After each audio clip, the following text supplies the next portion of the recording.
present the 6th episode in this Pauline biblical year, and we have two very, very accomplished engineers by profession, and that is Vinita.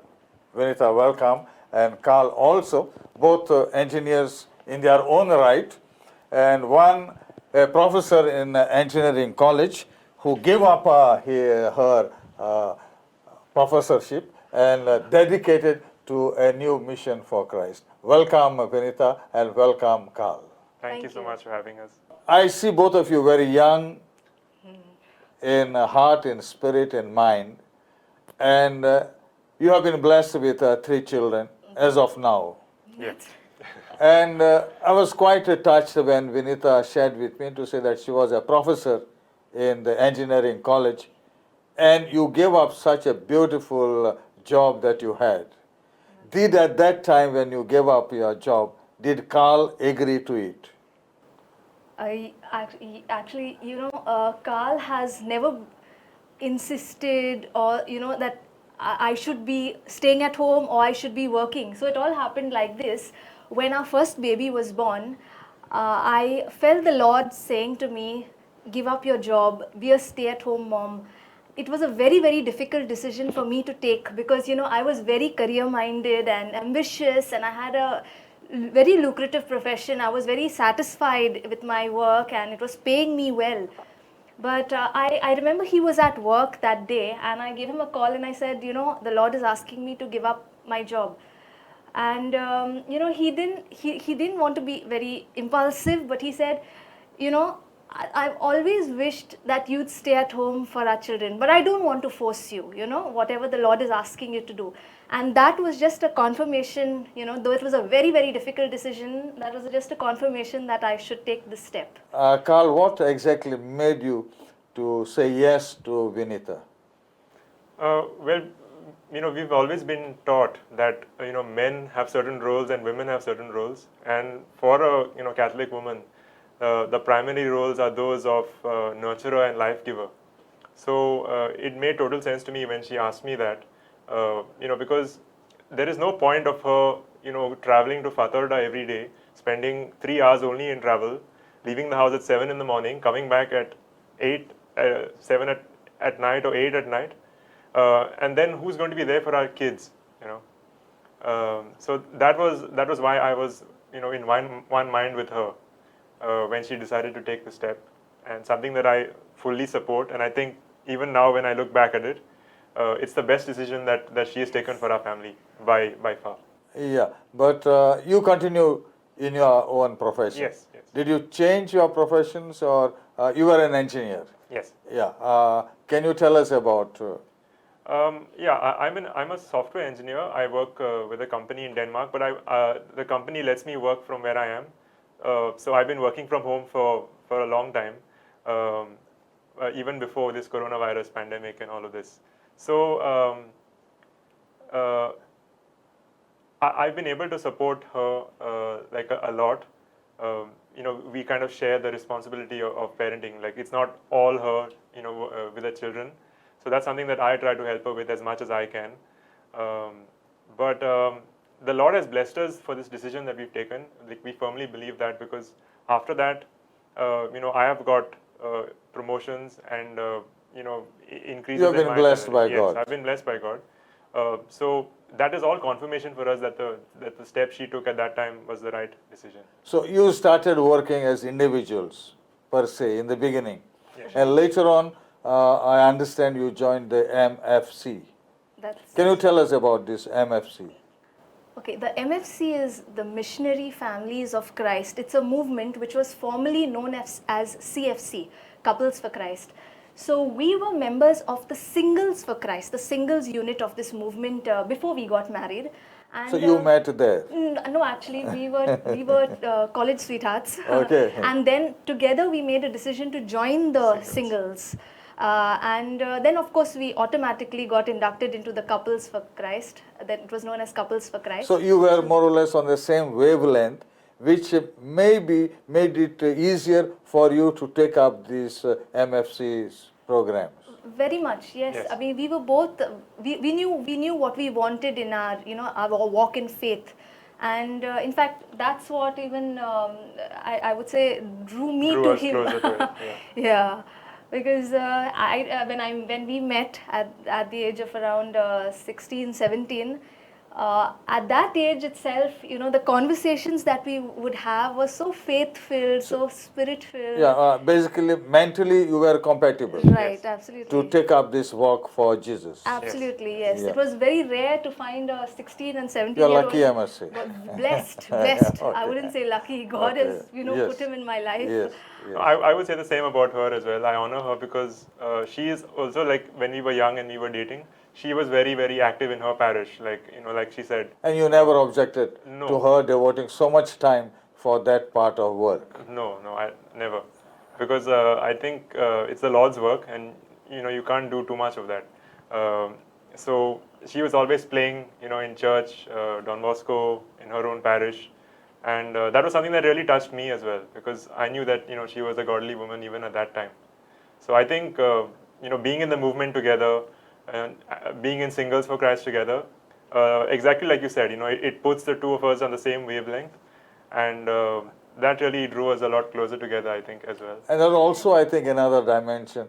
Both of you are music oriented, Yes. and the keyboard, that's what. And I believe you have now your own school of music where you Yes. teach Teach. children.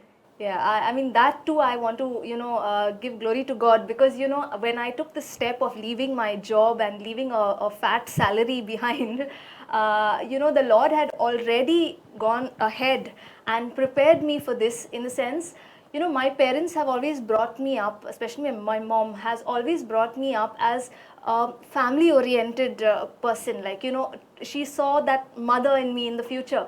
In fact, she used to say in the beginning, like, complete your 8th grade in music. Someday you'll have to sit at home and teach. And you'll have to look after your children. And I would laugh at that time because I was so career minded.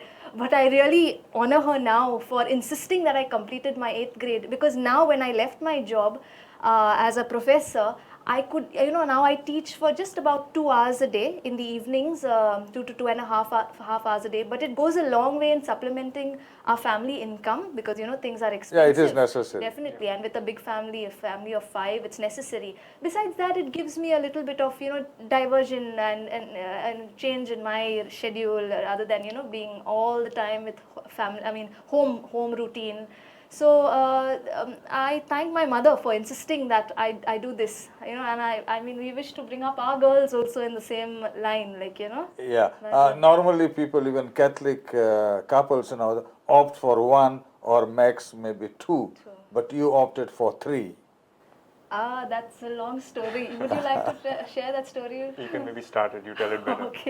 Okay. When we were a dating couple, we used to talk about how many children we would like to have. Any guess what that number was? Maybe 2. 6. Okay. We started off at 6. Well, then, after we got married, we said we would not wait for any more time. We would start a family soon. Before our first wedding anniversary itself, the Lord blessed us with our first baby. We were overjoyed. She filled our lives. Our cup was already overflowing. But then when she was around 1.5 years old, we decided we would have our second baby. And after, when children take up most of your time and you don't have time for yourself, and it's overwhelming at times. So there was one evening when we were chatting about 2 is enough. We thought 2 is enough. We can't do more than this. But deep within, we knew that if we just got out of our comfort zone a bit, we could definitely be generous with having more children. Yeah, so then I remember clearly after we had that discussion, we went to bed. And then the next morning, I woke up like, a little distraught. I had this dream, so I woke up crying. And in this dream, I could see that the two of us were dressed, in our wedding clothes. I was with my wedding suit and she was in her, bridal gown. And I could hear the Lord, like the Lord's voice telling me, live out your wedding vows. Okay, this voice kept coming in my dream, live out your wedding vows, live out your wedding vows. And if you go and think about what our wedding vows are, like what do we vow before God when we get married? One thing is to love each other unconditionally till the day we die, which we do. there's no question about that. But the second one is also accepting children from the Lord, and bringing them up according to the law of Christ and the church. And that second one, was what was sort of, we were discussing and debating about. And through this voice, this dream telling me to live out your wedding vows, we both took it as a sign from God that, He wants us to have this third baby. So that was a very, very clear sign for both of us. And yeah, a few months later, we were blessed with our third daughter. So you have 3 daughters. Yeah, Yes. three girls, yes. Okay. And they are also part of your music ministry? Right now they are a little young, Okay. but they love to sing. They love to sing, and our hope is one day that they too will serve the Lord through music. Yeah. But how exactly you have this music ministry and connected with faith? All through my growing up years, as I was learning music, and I knew that I wanted to use my music for the glory of God. In fact, there was once I even tried playing for a gig, for a commercial show. But somehow I did not find fulfillment in that at all. It was very paying and a lot of glamour and all that, but something in me was not feeling easy about this thing.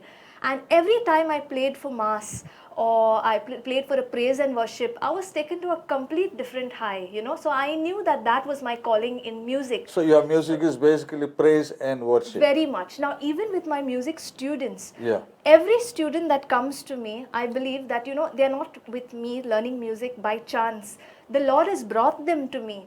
And for me, yes, I train them for Trinity College exams. I train them, to play for parties and, for that. But I always tell my students this, that you are learning music to make the world a better place. You are learning music to bring a smile on people's faces. And deep within my satisfaction is that someday these children will be, playing for mass, playing for the glory of God, playing for praise and worship, playing for Saibin at their place. Okay. That's my dream as a music teacher for each and every one of my students, including our own children. Basically, all Goans have talent for music. I wouldn't generalize that Yeah. because you can't make a fish climb a tree. Yeah. But I know when a child comes to me, I know immediately within a class or two, I come to know that they are musically inclined, and I just push them forth. Yeah, because they need teachers like you to mold them and then take them to the desired goal. Absolutely, yes. It's that's what. Yeah. So I encourage. Like besides their Trinity pieces, Trinity College pieces, and exam pieces, I also make them buy the hymnal. The praising hymnal, which has music notes, and side by side I teach them hymns. I teach them to play and sing, and that gives me the real satisfaction as a music teacher. So your goal is a varied goal, not only preparing them for Trinity College and getting those grades, but also to serve God in some way or the other. Absolutely, yes. The grades are good, but that's not enough. Yeah. That's not enough because there's no point of having diplomas after diplomas and not using. Ultimately, it's a God-given talent. So it's just our calling to use what God has given us for His glory. So I think she is more into the music ministry. Are you also that much involved in that music ministry, or you have something else? No, we are both involved equally. So normally what happens is I play the keyboard and she sings. Sometimes we both sing as well. But normally when we do praise and worship, I will play the keyboard, she will sing. I will lead worship sometimes, because our community teaches us that men lead worship. So that is what I do like a lot of times when we are called to serve in a music ministry. Yeah. And how long have you been doing all this? I think since we joined, so since our singles days, Yes. so more than 10 years. More than 10 More years. than 10 years. And have there been any changes from what you used to do then and what you are doing now? Changes in the sense, you mean in the type of hymns that we sing, or No, any change that you think earlier we used to do it this way, now it has to be done in a different way or a different manner to reach maybe a larger congregation. See, all we can say is the pandemic has been a blessing in disguise. Okay. Because, before it would be like we would, sing in our parish for mass and all. Besides that, even our praise and worship used to be limited to our chapter. We call it a Yes. chapter. Now, Yeah. we are in the MFC Karanzalim chapter. But now, what has happened in the pandemic months, every program that we conducted through the community, through the MFC community, we've reached out to people not only in Karanzalim or Goa or India, but through the world, I would say. So how did you manage to do that, especially during this pandemic? Through God-given technology called Zoom. Okay. Yeah, and because now our Zoom meetings, we have them on Zoom, which means that you can be anywhere in the world and you can join through the Zoom platform. And so distance is not really an issue. So we've had people even in the Middle East who have been joining these meetings and this CLS. And so we've been able to like serve God through music and reach like an audience which was much larger than before when we used to have it only in one place. Yes. And how easy or difficult it has been being online now? I think it's been easy for us because we are sort of technically oriented. Yeah, you are technically savvy, Yeah. so that Yeah. is taken care of. Yes. But what about the other participants and the others? I think it depends a lot on the age groups also. Like the older folks normally tend to have some difficulties with Zoom and online platforms. But the young folks, the young couples, it's not a problem for them. Yeah. They have been absorbing it. Yes. And ideally, yes, it's nice to be in a community, be together and all that. But I would say if it wasn't for the blessing of technology, just imagine it would be more than a year when we would not have been able to conduct these programs and not have been able to reach out. But I mean, we're not only reaching out to our local Yeah, because you have community, kept the movement alive very much. in whatever much. manner Yes, it could yes, be. Yes. And So- you think you have reached out to more people now? For sure, Yeah. for sure. We've got feedback. Even besides the music ministry, we conduct sessions, we give talks, we share our lives, we give our personal testimonies, sharings, and we always get feedback from people saying that this particular thing you said has touched me, or it's because of this you said, I am coming back for the program next week also, So, we've got feedback like this from people from London and UK and, places. I think the nice thing also being a part of a community like this is one thing is being invited to share and give these sessions, but we also have in our community couples who are much older than us, 10 years, maybe 20 years older than us. So we at the same time also grow by listening to them and they share their lives, and there is so much that we learn, like couples who have grown-up children, for example, when they share wisdom about how to handle finances or how to handle teenagers, we make notes at that time because one day we will reach that point with our children, and then definitely all of this helps. So our community teaches us that growth is one aspect and service is one aspect. So It has been the same with you also. Yes.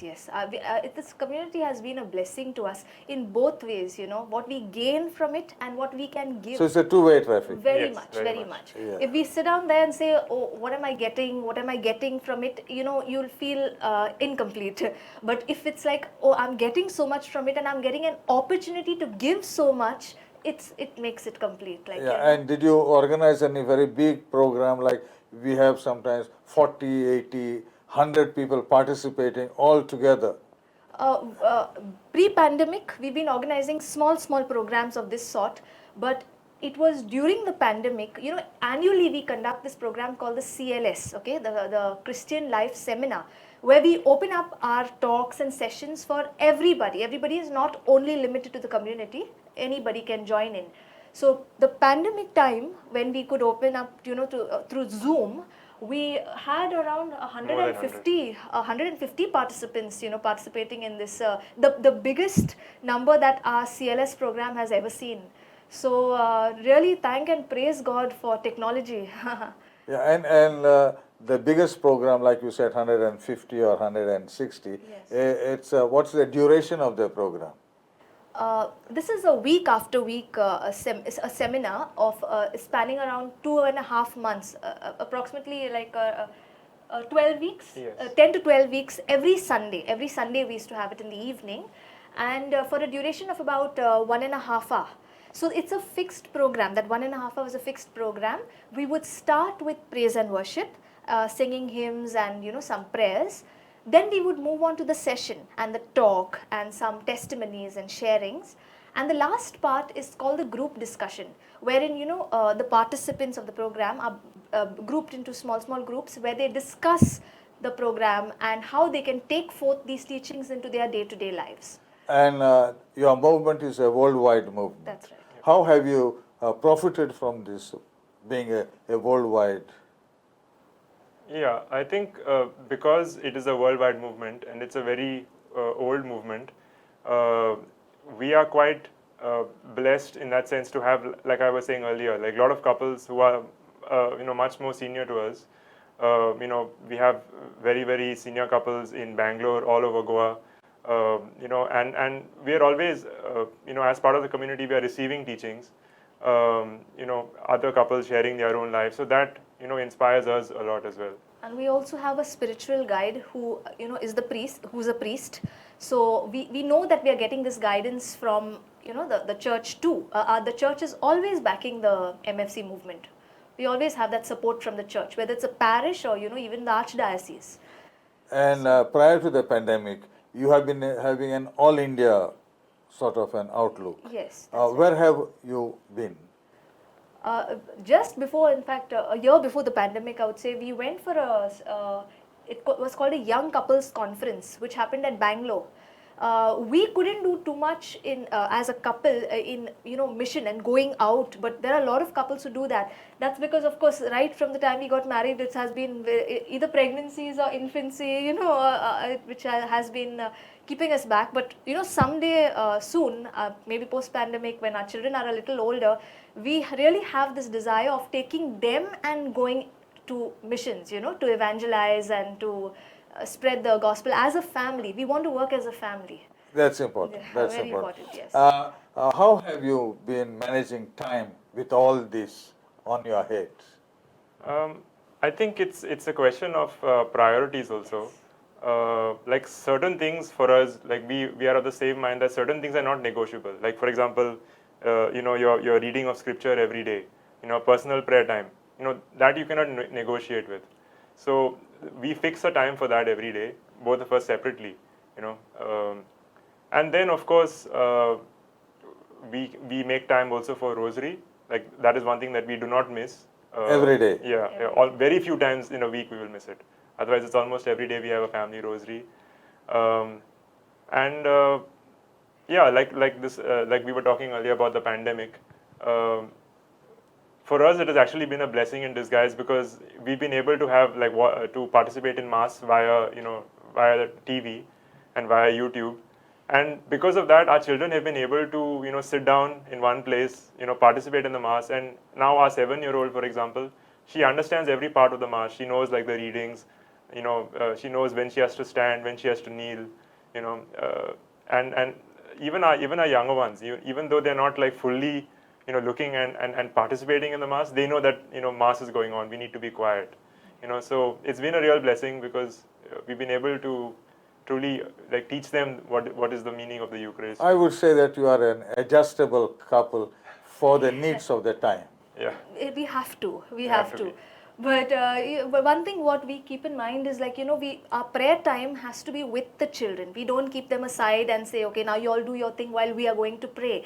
So we've seen that because they are with us right from the time they were in our womb, he would read the word out loud, and bless my belly. And then every single day he would take me for half an hour to the Blessed Sacrament chapel to pray. And all this has, even day-to-day rosary, mass. Our children, they know to say the Mother Mary's rosary, they know to say the Divine Mercy rosary, they know to say the Rosary of Liberation. They know all this by heart only because they are with us while we pray. Then, they can, our 5-year-old, she can say, King Nebuchadnezzar, Is and it? Shadrach, Meshach, and Abednego, and she can tell the story of David and the story of Queen Esther, and she can narrate these things because of just a constant exposure and I constant must hearing. congratulate both of you for giving your little ones this much needed direction.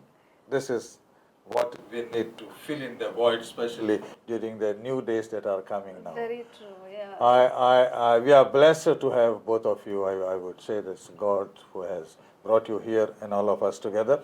And we hope you carry on and multiply your mission and serve the Lord and serve the humanity. Thanks for being with us. Thank Thank you. you. Thank you.